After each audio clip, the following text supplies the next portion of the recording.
ഡിയോസിന് ഒരു organic compound ഉണ്ടായിരുന്നു X വിത്ത് molecular formula C5H10O forms എന്താണ് ഒരു 2,4-DNP ഡെറിവേറ്റീവ്. അത് ടോളൻസ് റീജിയനുമായിട്ട് റെഡ്യൂസ് ആവത്തില്ല, പക്ഷെ പോസിറ്റീവ് ഐഡോഫോം ടെസ്റ്റ് ഒക്കെ വരും. അപ്പൊ ഇതൊക്കെ നമുക്ക് ഓരോ ഹിന്റ് അവർ തരുന്നത്. ആ ഹിന്റിൽ നിന്ന് നമുക്ക് തന്നിട്ടുള്ള കോമ്പൗണ്ട് എന്താ നമ്മൾ കണ്ടുപിടിക്കണം. ആദ്യം ആദ്യം നമ്മുടെ ഡ്യൂട്ടി എന്ന് വെച്ചാൽ സ്ട്രക്ചർ ഓഫ് എക്സ് കണ്ടുപിടിക്കുക. അപ്പൊ ടോളൻസ് റീജന്റുമായിട്ട് റെഡ്യൂസ് ആവാത്ത ആരാ ശരിക്കും ഉള്ളത്? അപ്പൊ നമ്മുടെ ഫസ്റ്റ് എന്ന് വെച്ചാൽ എക്സിന് 5 കാർബൺ ഉണ്ട്, പിന്നെ 10 ഹൈഡ്രോജൻ ആറ്റംസ് ഉണ്ട്, 1 ഓക്സിജൻ ആറ്റം ഉണ്ട്, പിന്നെ 2,4-DNP is a chemical that reacts with ആൽഡിഹൈഡും കീറ്റോണുമായിട്ട് റിയാക്ട് ചെയ്യുന്നതാണ് 2,4-DNP ഡെറിവേറ്റീവ്സ് എന്ന് പറയുന്നത്. അതിന്റെ എക്സ് മസ്റ്റ് ഹാവ് ഒരു ലൈക്ക് ആ ഒരു since X reacts with it X must have ഒരു കാർബണൈൽ ആയിട്ടുള്ള ഒരു ഗ്രൂപ്പ് ഉണ്ടായിരിക്കണം. പിന്നെ 2,4-DNP ഡെറിവേറ്റീവ് ആയിട്ട് റിയാക്ട് ചെയ്യുക എന്ന് പറഞ്ഞാൽ അതിലൊരു കാർബണൈൽ ആയിട്ടുള്ള കോമ്പൗണ്ട് ഉണ്ടായിരിക്കണം. പിന്നെ അത് ടോളൻസ് റിയേജന്റുമായിട്ട് റെഡ്യൂസ് ആവത്തില്ല. ടോളൻസ് റിയേജന്റുമായിട്ട് റിയാക്ട് ചെയ്യുന്ന ഓൺലി ആൽഡിഹൈഡാ, കീറ്റോൺസ് റിയാക്ട് ചെയ്യത്തില്ല. അപ്പൊ ഉറപ്പാണ് ഇത് കീറ്റോണാ. പോസിറ്റീവ് ഐഡോഫോം തരുന്നത് എന്താണ്? അതായത് പ്രൈമറി അല്ലെ, മിഥൈൽ കീറ്റോൺ മാത്രമേ പോസിറ്റീവ് ഐഡോഫോം ടെസ്റ്റ് തരത്തുള്ളൂ. അപ്പൊ ഒരു മിഥൈൽ കീറ്റോൺ അവിടെ ഉണ്ട്, അതായത് നമ്മുടെ ഈ കോമ്പൗണ്ടിൽ എന്തുണ്ട്, മിഥൈൽ കീറ്റോൺ ഉണ്ട് എന്നാണ് അതിന്റെ അർത്ഥം. CH3CO ഗ്രൂപ്പ് വരുന്നുണ്ട്. ഗീവ്സ് എത്തനോയിക് ആസിഡും പ്രൊപ്പനോയിക് ആസിഡും തരണമെങ്കിൽ എന്ത് സംഭവിക്കും? എത്തനോയിക് ആസിഡ് തരണമെങ്കിൽ പ്രൊപ്പനോയിക് ആസിഡും തരണമെങ്കിൽ എന്ത് വരണം? ഒരു CH3 വേണം, ഒരു C ഡബിൾ ബോണ്ടും മുകളിൽ വരണം. പിന്നെ എന്താ വേണ്ടേ? പിന്നെ നമുക്കൊരു ഒരു പ്രൊപ്പനോയിക് എന്ന് പറഞ്ഞാൽ ശരിക്കും എത്ര ഇത് വരുന്നുണ്ട് പ്രൊപ്പനോയിക്കിന്? 3 അല്ലെ, 3 കാർബൺ ആറ്റംസ് വരുന്നുണ്ട് അതിന്. അപ്പൊ CH3 CO ഇവിടെ വരും. പിന്നെ എന്ത് വരും? സി സി ടു C2CH3 അങ്ങനെ വരും എന്ന് തോന്നുന്നു. എത്തനോയിക് ആസിഡും ഓൺ വിഗ്രസ് റിയാക്ഷൻ. അപ്പൊ X breaks into ethanoic acid and propanoic acid. So okay, CH3യുടെയും CH2CH3യുടെയും നടുക്കായിരിക്കും എന്ത് വരുന്നത്? C ഡബിൾ ബോണ്ട് O വരുന്നത്. എന്നിട്ട് C ഡബിൾ ബോണ്ട് O ഭയങ്കര വിഗറസ് ആയിട്ടുള്ള ഓക്സിഡേഷൻ വരുമ്പോ ആ രണ്ടെണ്ണം C ഡബിൾ ബോണ്ട് O, അതായത് ഇവിടെ C ഡബിൾ ബോണ്ട് Oയുടെ ഒരു സൈഡിൽ കിടക്കുന്നത് ഒരു ആസിഡ് ആവും, മറ്റേ സൈഡിൽ കിടക്കുന്നത് മറ്റേ ആസിഡ് ആവും. ഓക്കെ, അപ്പൊ അത് CH3 എന്താവും? COH. CH3 CH2COH, അങ്ങനെ രണ്ട് ആസിഡ്സ് ഫോം ചെയ്യും. ഇത് നിങ്ങൾക്ക് മനസ്സിലായോ? ഞാൻ വേണമെങ്കിൽ ഒന്നുകൂടെ പറയാം. അതായത് ടോളൻസ് റിയേജന്റുമായിട്ട് റെഡ്യൂസ് ചെയ്യത്തില്ലെന്ന് പറഞ്ഞാൽ തന്നെ നമുക്കത് മനസ്സിലാക്കാം എന്താണത്. അതായത് അത് ഒന്നെങ്കിൽ കീറ്റോൺ ആയിരിക്കും, ആൽഡിഹൈഡ് ആവത്തില്ല. പിന്നെ 2,4-DNP ഡെറിവേറ്റീവ്സ് ആവണമെങ്കിൽ C ഡബിൾ ബോണ്ട് O ഉണ്ടായേ പറ്റൂ. അപ്പം ഇതെല്ലാം കൂട്ടുമ്പോൾ എനിക്ക് കീറ്റോൺ ആണെന്ന് മനസ്സിലായി. പിന്നെ ഐഡോഫോം ടെസ്റ്റ് ഉറപ്പായിട്ടും എന്താ മിഥൈൽ ഗ്രൂപ്പ് ഓഫ് കീറ്റോൺ ആയിരിക്കും. അപ്പൊ methyl group CH3 C double bond O എന്ന് പറയുന്നത് ഒരു സൈഡിൽ ഉണ്ടെന്ന് മനസ്സിലാക്കി ഞാൻ.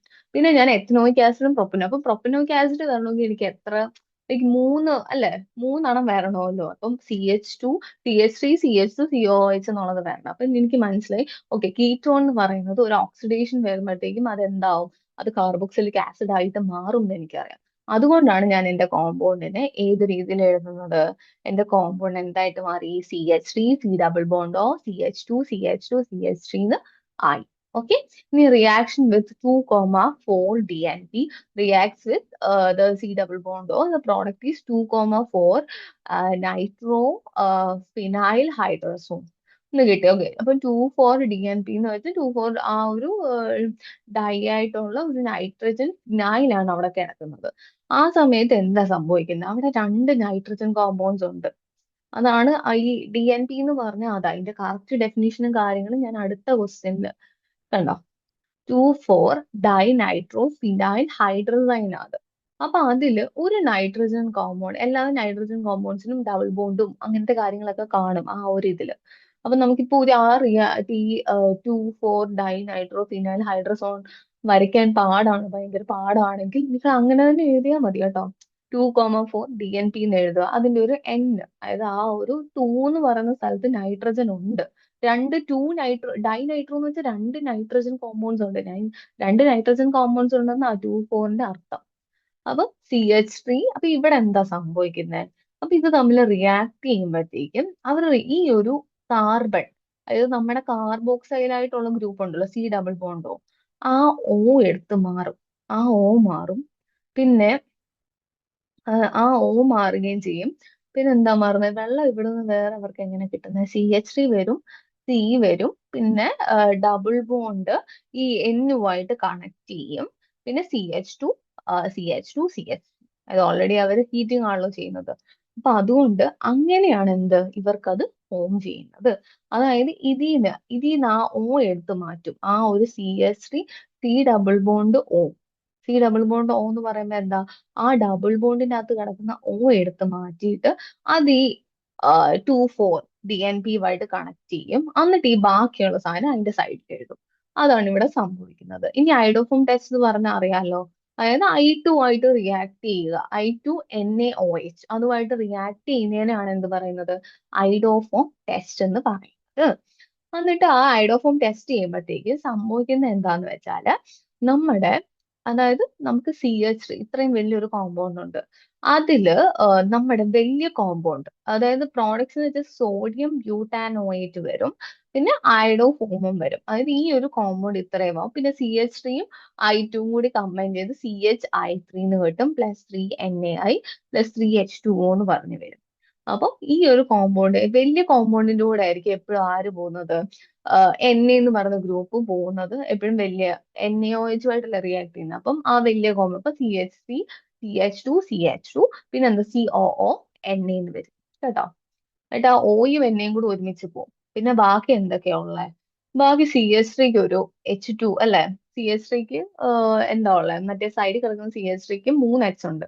അതില് ഒരു H2O വെള്ളമായിട്ട് പോകും. പിന്നെ ബാക്കി എന്തിന്റെ കൂടെ പോകും, CHI3 എന്നുള്ള രീതിയിൽ വരും.